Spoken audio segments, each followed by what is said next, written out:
are closed.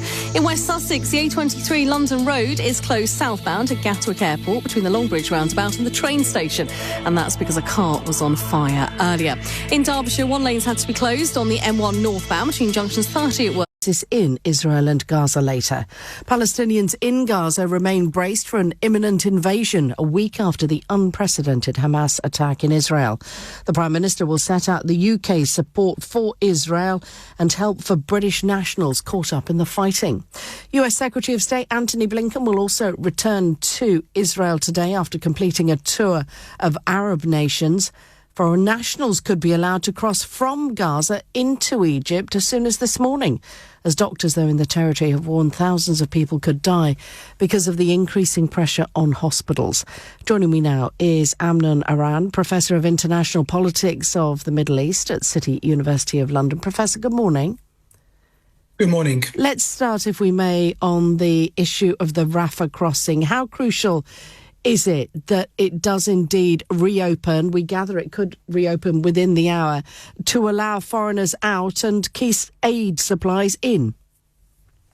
Yes, well, that's absolutely crucial for two reasons. Firstly, to allow foreigners and possibly also Palestinians without foreign nationality to cross the border from the Gaza Strip to Egypt. That's the only geographical really exit point that Palestinians could cross and reach the Sinai Peninsula, Palestinians wishing to, trying to escape the fighting, and also vice versa. That's the only really geographical point where aid can come in, and there's been quite a lot of aid that has been messing up on the other side from the Egyptian, under the really control of the Egyptian authorities.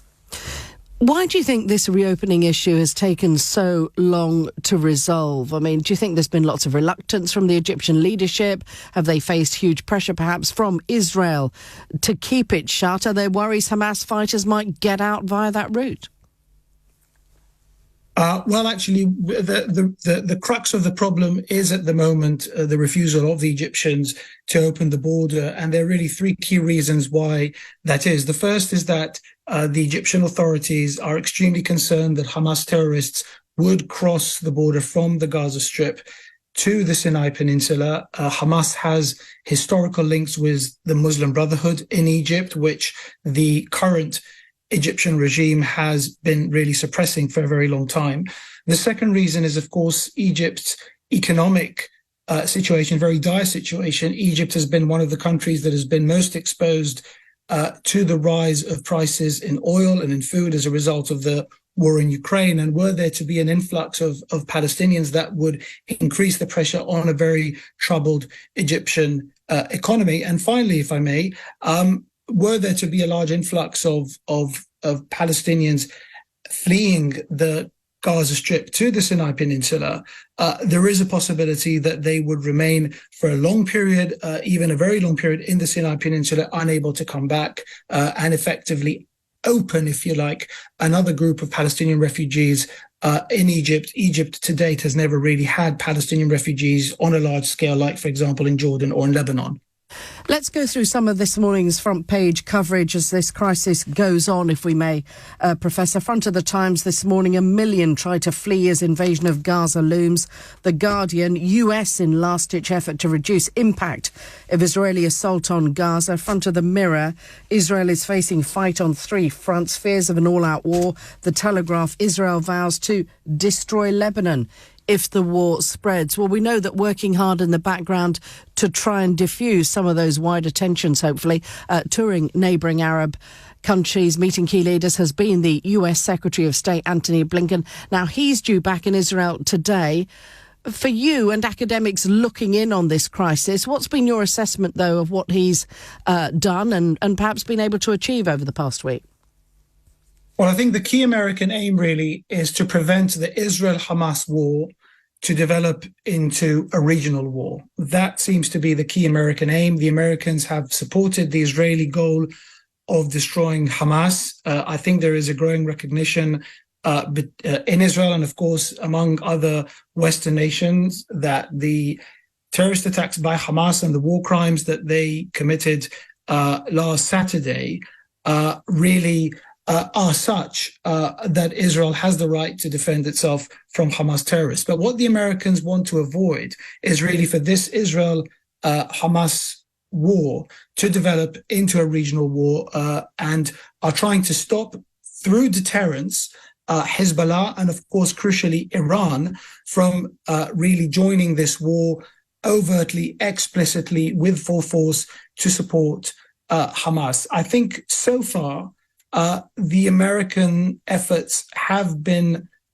successful insofar as we have not yet seen a full-blown second front open between Israel and Lebanon on the border, even though yesterday we have seen already a significant escalation in the hostilities between the two sides when Hezbollah began firing anti-tank missiles into Israel and the Israelis responding with heavy gunfire artillery, fighter helicopters, and the like. So I think the Americans to date have been able to partially contain the conflict, but it's yet to be seen whether they will manage to do so and avoid a whole regional war developing as a result of the Israel-Hamas war, or on the back of the Israel-Hamas war.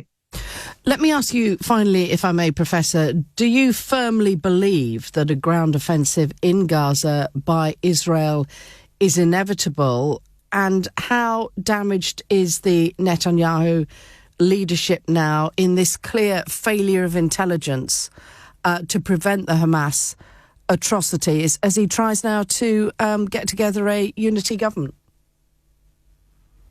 So I think the Israeli ground offensive is as close as inevitable can be. I think that there is a unprecedented consensus in Israel that Hamas, following the terrorist attacks that it launched, really has to be removed. The growing discussion in Israel is really something that is even larger than 9/11, than the 9/11 attacks that took place in the United States, which is precisely why Netanyahu's really status and political standing is weaker than ever before.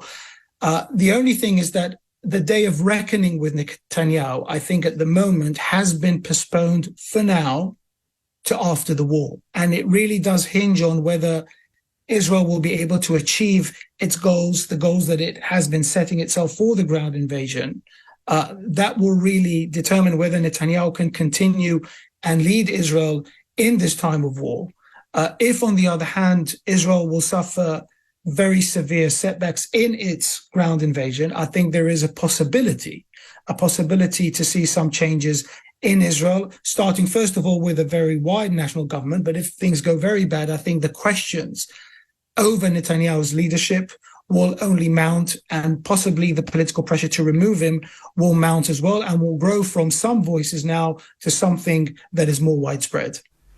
Really good to get your assessment, Professor. Thanks very much indeed for joining us so early here on the programme. Professor of International Politics of the Middle East at City University of London there, Professor Amnon Aram.